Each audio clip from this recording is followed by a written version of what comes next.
여러분 안녕하십니까? 코로나19 KBS 통합뉴스룸 5시 뉴스입니다. 경기도 포천의 육군 부대에서 군 장병 30여 명이 코로나19 확진 판정을 받았습니다. 군과 보건당국은 휴가나 외출을 다녀온 장병의 이동 경로와 부대를 출입한 민간인들의 증상 유무를 확인하고 있습니다. 윤보미 기자입니다. 경기도 포천의 육군 부대에서 코로나19 집단 감염이 발생했습니다.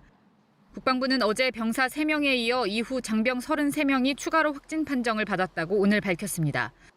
확진자가 처음 확인된 이후 부대원과 고정 출입자 등 230명에 대한 전수검사에서 장교 3명과 병사 30명의 감염 사실이 확인된 겁니다. 전 부대원을 인근 부대시설로 분산하여 1인 격리하였으며 간부, 군인 가족은 자가 격리하고 자녀들은 학교에 등교하지 않도록 그렇게 조치하였습니다. 감염 경로는 아직 확인되지 않고 있습니다. 군 당국은 청원 휴가와 신병 휴가 등 예외적인 경우를 제외하고 휴가와 외박을 통제하고 있습니다. 외출 역시 부대가 속한 지역에 최소 일주일간 감염 사례가 발생하지 않은 경우에만 제한적으로 허용됩니다. 군과 보건당국은 해당 부대에서 최근 휴가나 외출을 다녀온 사례를 확인하고 있습니다.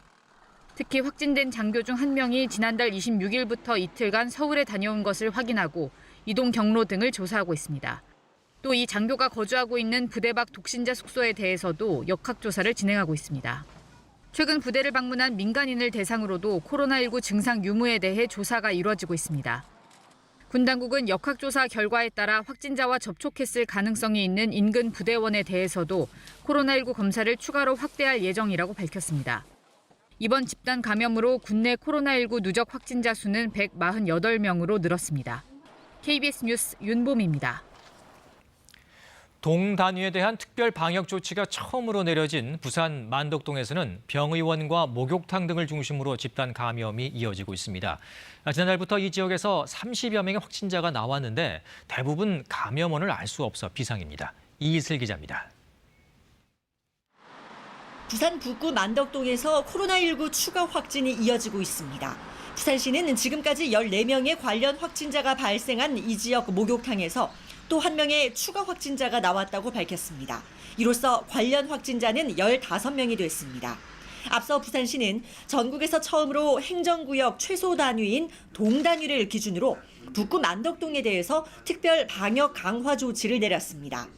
지난달부터 해당 지역과 관련해 목욕탕과 식당 등을 중심으로 30명에 이르는 확진자가 나왔는데 대부분 감염원을 알 수 없습니다. 부산시는 만덕동 공원 18곳에 대한 출입 금지 조치를 또 모든 음식점과 제과점에 대해서도 방문자 명부를 작성하도록 하는 집합 제한 명령을 내렸습니다. 만덕동 관할 학교와 유치원 16곳은 전면 원격 수업으로 전환됐습니다. 부산에서는 오늘 만덕동 목욕탕 관련 확진자를 포함해 모두 3명의 추가 확진자가 발생했습니다. 최근 전국적으로는 코로나19 확산세가 크게 두드러지진 않았지만 부산은 특정 진원지를 기준으로 한 집단 감염이 끊이지 않아 비상에 걸린 상황입니다. 또 집단 감염이 발생한 부산 진구의 한 종합병원이 폐쇄됐으며 금정구 동래의원에서는 2주 넘게 13명의 확진자가 잇따르고 있습니다. 부산시 보건당국은 최근 일주일간 부산 지역의 감염원 불분명 사례가 10%를 넘는 데다 60세 이상 고령자 비중이 40%에 달해 안정적 관리가 쉽지 않은 상황이라고 설명했습니다. KBS 뉴스 이이슬입니다. 이번 추석을 전후해 6일 동안 하루 평균 이동 인원이 지난해보다 20% 가까이 줄어든 것으로 나타났습니다. 이 방역당국은 지난 8월 연휴 때처럼 급격한 확산은 이번에는 없을 것으로 기대한다고 밝혔습니다. 홍석우 기자입니다. 코로나19 신규 확진자가 하루 새 73명 늘었습니다. 국내 발생은 64명, 해외 유입 사례는 9명입니다. 위 중증 환자는 107명이며 누적 사망자는 422명입니다. 지역별로 보면 서울이 19명, 경기가 25명, 인천이 5명의 확진자가 발생했습니다. 산발적인 감염이 계속되는 가운데 서울에서는 하루 새 확진자가 19명 늘었습니다. 서울 강북구 북서울 꿈의교회 목사 1명이 그제 최초 확진된 뒤 어제 같은 교회 목사와 목사의 가족 등 3명이 추가 확진돼 관련 확진자는 모두 4명이 됐습니다. 서울 도봉구 다나병원에선 지난달 28일 환자 2명이 최초 확진된 뒤 같은 병원 환자들이 지난달 30일까지 31명, 지난 2일 12명, 어제 1명 추가 확진돼 관련 확진자는 모두 46명입니다. 이번 추석 연휴 동안 방역당국이 이동 자제를 권고한 결과 고속도로와 대중교통 이용률이 지난해와 비교해 크게 줄어든 것으로 나타났습니다. 철도와 고속버스 이용객은 지난해 대비 각각 57%와 55% 감소했고 고속도로의 하루 평균 교통량은 지난해 대비 13.8% 줄었습니다. 이에 따라 추석 전후 6일 동안 하루 평균 이동 인원은 519만 명으로 지난해보다 19.3% 감소했습니다. 하지만 방역당국은 병원과 요양시설 등 취약시설에서 집단 감염도 이어지고 있어 이번 주까지는 재확산 여부를 지켜볼 필요가 있다고 밝혔습니다. 고향이나 여행지를 방문하신 분들은 발열, 기침 등 증상이 있을 경우 가까운 선별진료소에서 진단검사를 받아주시기를 바랍니다. 자녀분들은 고향에 계신 부모님의 증상 여부도 전화 등으로 꼭 확인해 주시기를 당부드립니다. 방역당국은 그러나 이번 추석 연휴 기간 전 국민적인 거리두기 노력을 감안할 때 지난 8월 연휴 이후와 달리 급격한 확산은 나타나지 않을 것으로 기대한다고 밝혔습니다. 오는 11일까지는 추석 특별 방역 기간이 이어집니다. 서울시는 이때까지 사회적 거리두기 2단계 조치가 시행된다며 고연령층과 기저질환자들이 있는 의료기관과 사회복지시설에선 방역 지침을 철저히 지켜달라고 요청했습니다. 서울시는 또 대규모 이동이 있었던 추석 연휴 기간 코로나19 감염자를 찾아내기 위한 선제검사를 확대한다고 밝혔습니다. 고위험 집단 선제검사는 오늘부터 대천절 집회 대응 경찰과 관계자, 확진자가 발생한 의료기관과 정신요양시설의 종사자를 대상으로 실시됩니다. KBS 뉴스 홍석우입니다. 국회 보건복지위원회가 코로나19 방역 대응을 위해 오는 8일 보건복지부와 질병관리청의 국정감사를 화상으로 진행하기로 했습니다. 이른바 비대면 온택트 국정감사는 이번이 처음입니다. 국회는 오늘 보도자료를 통해 코로나19 상황에서 온택트 정치로의 변화가 불가피하다는 여야 공감대 속에 복지부와 질병청의 공직자 다수가 방역 업무를 겸해 수행하고 있는 점 등 종합적 검토를 거쳐 이같이 결정했다고 설명했습니다. 5.18 민주화운동 당시 헬기 사격을 목격했다고 증언한 고 조비오 신부의 명예를 훼손한 혐의를 받는 전두환 씨에게 검찰이 징역 1년 6개월을 구형했습니다. 전 씨는 오늘도 건강상 이유로 출석하지 않았습니다. 손준수 기자입니다. 고 조비오 신부를 자신의 회고록에서 파렴치한 거짓말쟁이라고 표현해 사자 명예훼손 혐의로 기소된 전두환 씨. 광주지방법원 형사 8단독 재판부 심리로 열린 결심 공판에서 검찰은 전두환 씨에게 징역 1년 6개월을 선고해 줄 것을 요청했습니다. 사자 명예훼손죄는 2년 이하 징역이나 금고 또는 500만 원 이하의 벌금형에 처해질 수 있습니다. 재판의 쟁점은 5.18 당시 헬기 사격이 있었느냐입니다. 전 씨는 지난해 4월에 재판에 출석해 헬기 사격은 없었다고 했고 전식 측 변호인도 오늘 열린 결심 공판에서도 일관되게 무죄를 주장했습니다. 하지만 검찰은 헬기 사격을 목격한 광주 시민과 당시 헬기 부대에서 탄약을 관리했던 하사관의 증언, 국방부 헬기 특조위 보고서 등을 근거로 헬기 사격이 있었다고 반박했습니다. 오늘 재판에 앞서 5.18 단체들은 역사 왜곡에 대한 심판의 의미가 있다며 전 씨를 엄벌해야 한다고 주장했습니다. 2년 5개월 동안 17차례 진행된 전두환 씨의 형사재판. 재판부가 어떻게 판결을 내릴지 관심을 끌고 있습니다. 건강상의 이유로 재판부 허가를 받아 불출석해온 전두환 씨는 선고일에는 재판에 출석해야 합니다. KBS 뉴스 손준수입니다. 코로나19 확진 판정을 받고 군병원에 입원 중인 미 트럼프 대통령이 지지자들을 만나러 차량을 탄 채 외출을 하는 돌발 행동을 해 논란이 되고 있습니다. 미 의료진은 트럼프 대통령의 상태가 안정적이며 이르면 내일 퇴원할 수 있다고 밝혔습니다. 김덕훈 기자입니다. 트럼프 대통령의 병세가 좋아졌다고 담당 의료진이 밝혔습니다. 확진 판정 뒤 열이 오르고 혈액 내 산소 농도가 급격히 떨어지기도 했지만 이번 해 치료를 받은 뒤부터는 호전됐다는 겁니다. 호흡기 상태도 전반적으로 안정되고 간과 신장 기능도 정상이라고 의료진은 밝혔습니다. From a pulmonary standpoint, he remains on room air this morning and is not complaining of shortness of breath or other significant respiratory symptoms.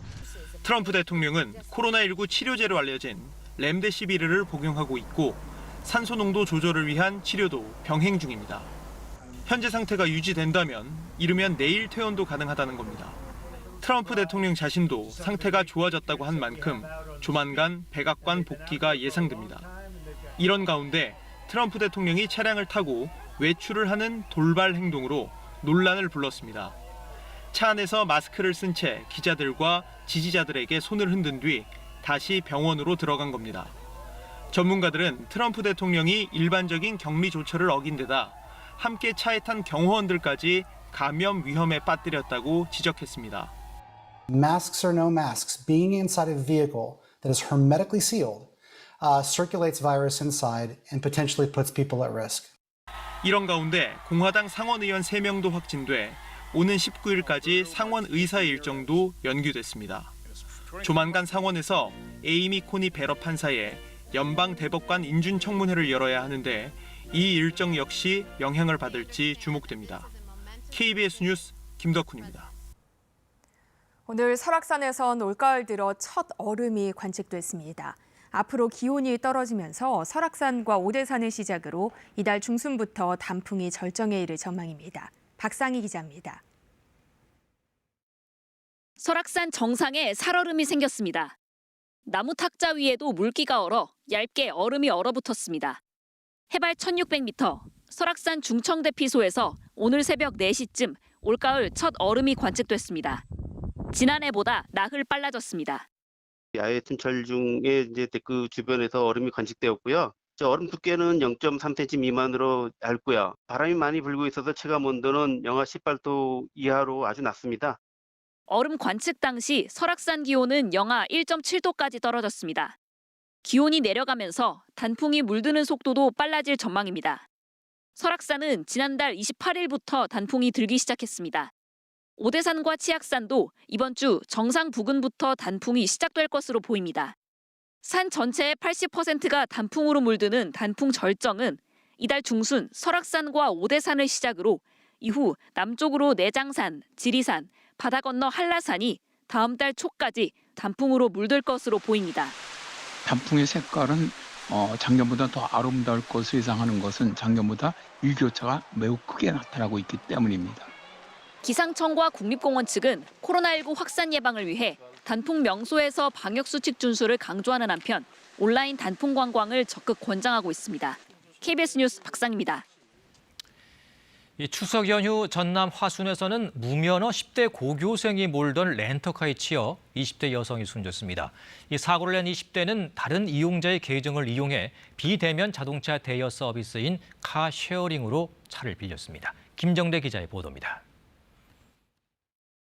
지난 1일 전남 화순에서 발생한 교통사고. 20대 여성을 치어 숨지게 한 운전자는 다름 아닌 무면허 10대 고등학생이었습니다. 사고를 낸 20대는 돈을 주고 다른 사람의 카쉐어링 계정을 빌려 차를 몰았던 것으로 조사됐습니다.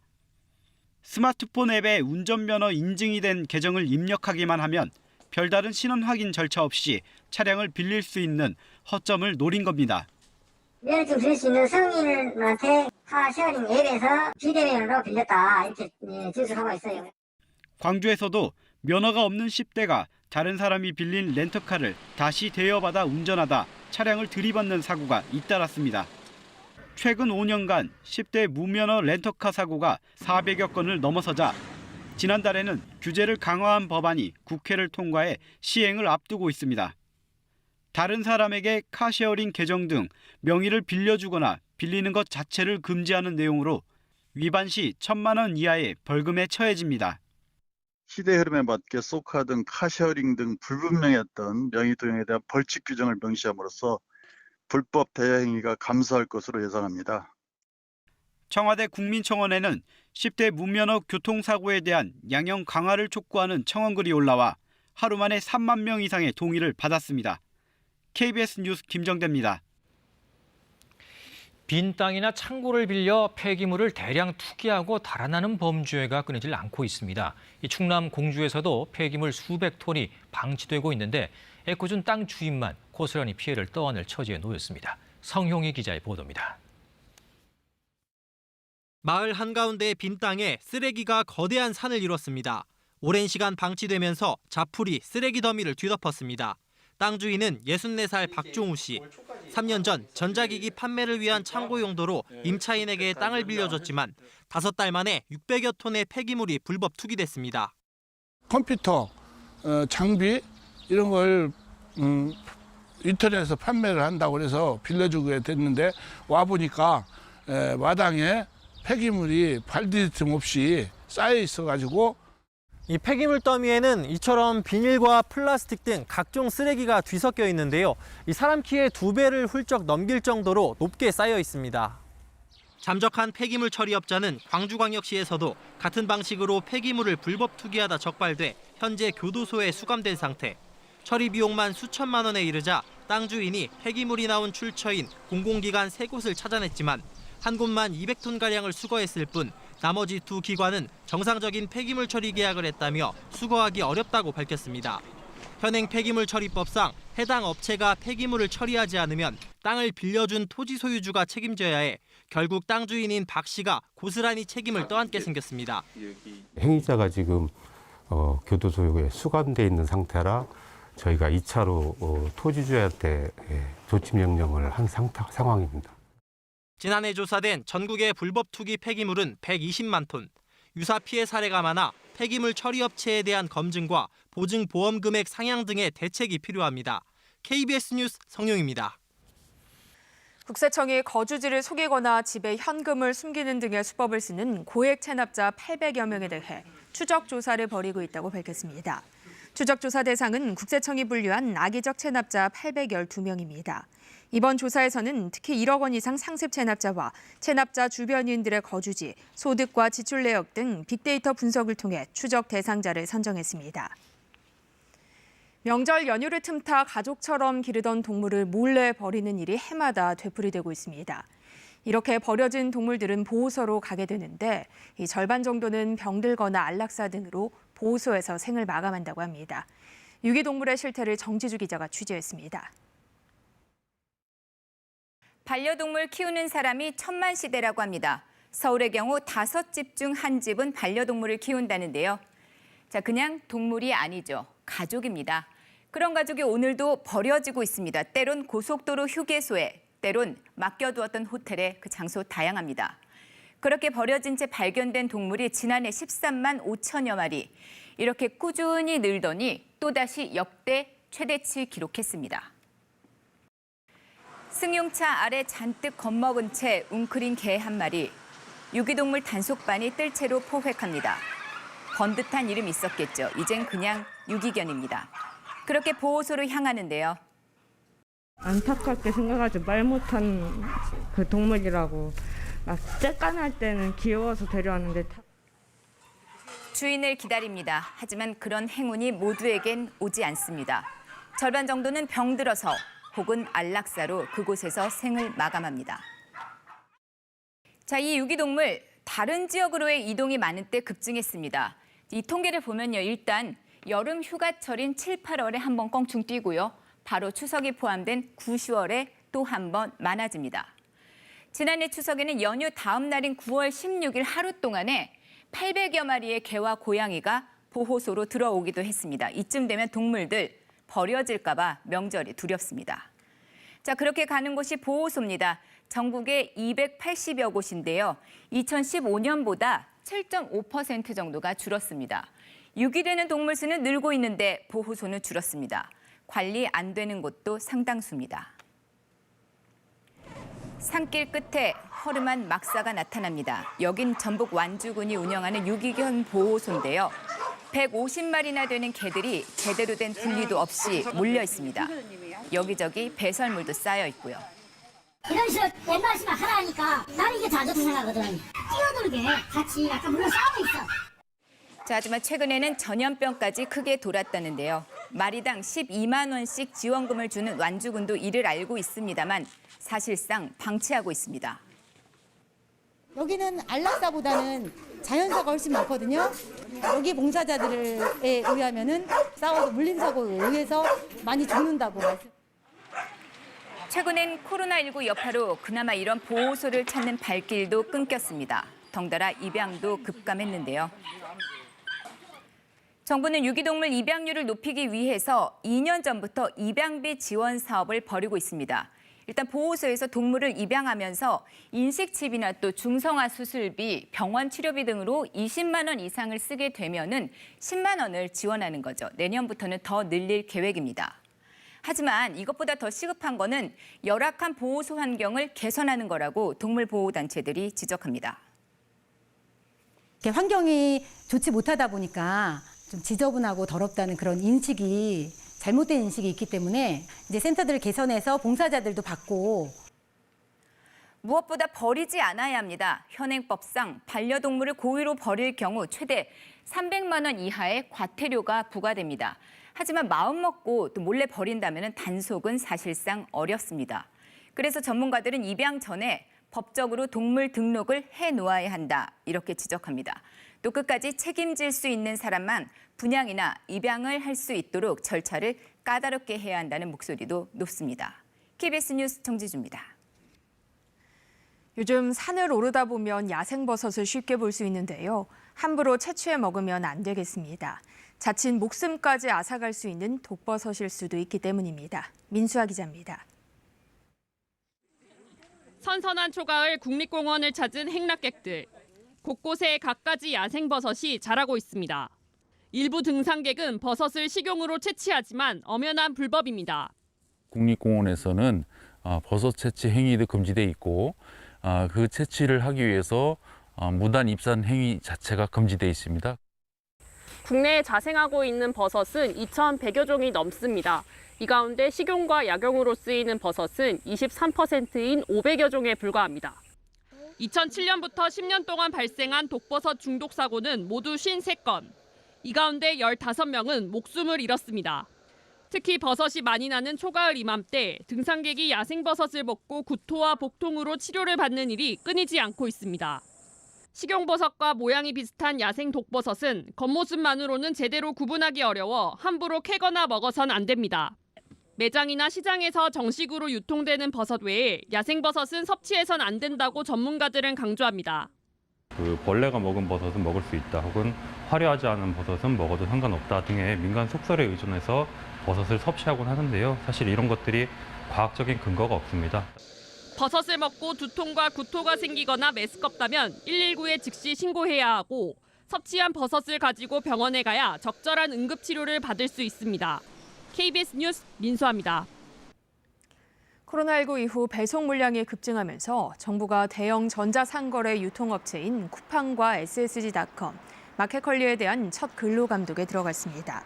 고용노동부는 지난달 말부터 한 달 동안 규모가 큰 전국의 물류센터 몇 군데를 뽑아 배송기사의 장시간 노동, 임금체불 현황 등 노동관계법 위반 여부를 집중 조사한다고 밝혔습니다.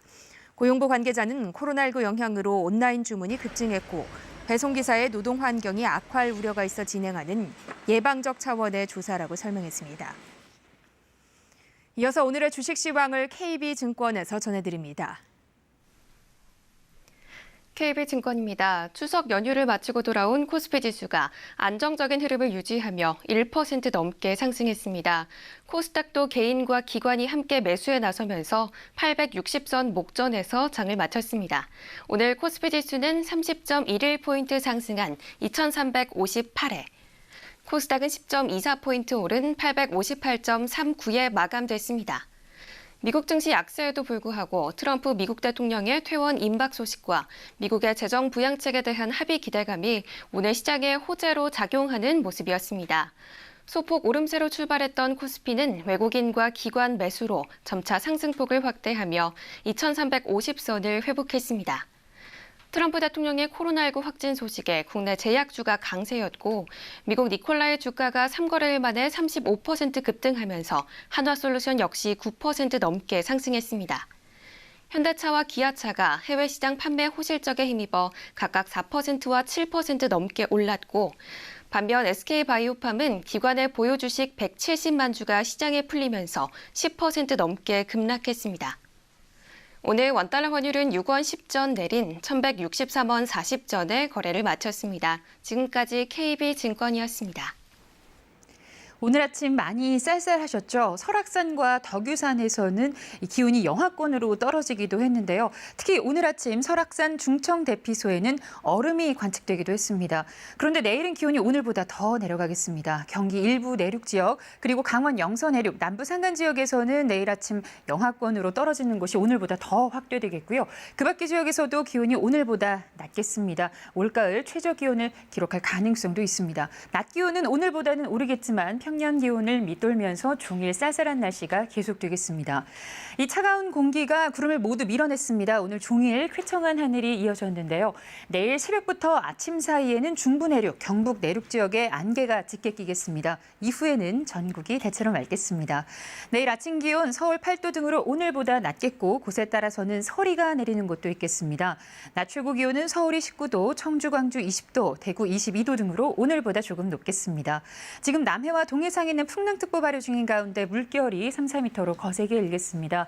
당분간 맑은 날씨가 계속되겠고 목요일부터 기온이 좀 오르겠습니다. 기상정보였습니다. 코로나19 통합 뉴스룸은 7시 뉴스에서 이어집니다. 시청해주신 여러분 고맙습니다.